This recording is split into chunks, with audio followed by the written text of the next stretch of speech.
Book discuss చేస్తున్నాను. అందులో 101 ప్రశ్న ఏంటి అంటే ఈ యొక్క ఎడ్యుకేషన్ కమిషన్స్ ఏదైతే ఉన్నాయో వాటిని క్రోనాలజికల్ ఆర్డర్లో పెట్టమన్నారు. ఫస్ట్ ప్రశ్నే డైరెక్ట్గా గూగులీ పడింది. అంటే ఇప్పుడు ఏంటంటే దీనికి 5 మీకు ఇయర్స్ తెలిస్తేనే కానీ ఆ క్రోనాలజికల్ ఆర్డర్ పెట్టడం అనేటువంటి చాలా డిఫికల్ట్.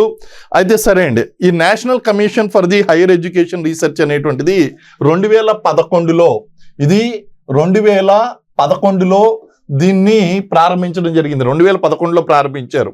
అలాగే రాధాకృష్ణ కమిషన్ అనేటువంటిది 1948లో చేశారు. 1948. అండ్ కొఠారీ కమిషన్ మనందరికీ తెలిసిందే. కొఠారీ కమిషన్ చాలా ఇంపార్టెంట్ కమిషన్. 1964లో వచ్చింది. 1964 Kothari commission. University grants commission అందరికంటే అన్నిటికంటే ఫస్ట్ వచ్చింది యూనివర్సిటీ గ్రాంట్స్ కమిషన్ 1953లో వచ్చిందండి అది. అండ్ నేషనల్ నాలెడ్జ్ కమిషన్ అనేటువంటిది కనుక మనం తీసుకున్నట్లయితే ఇది కూడా రీసెంట్గా వచ్చినటువంటిదే. 2005లో వచ్చింది. 2005లో వచ్చింది.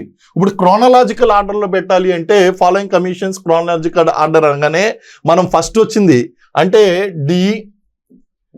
డి నెక్స్ట్ వచ్చి మనకి డి అంటే బి డి అండ్ సి ఈ ఏ BDCEA అనేటువంటిది ఆన్సర్ అవుతుంది. కాబట్టి ఇది ఫస్ట్ ఆప్షన్ పెట్టినటువంటి వాళ్ళు 1 మార్కు తీసుకోండి. You can take 1 mark.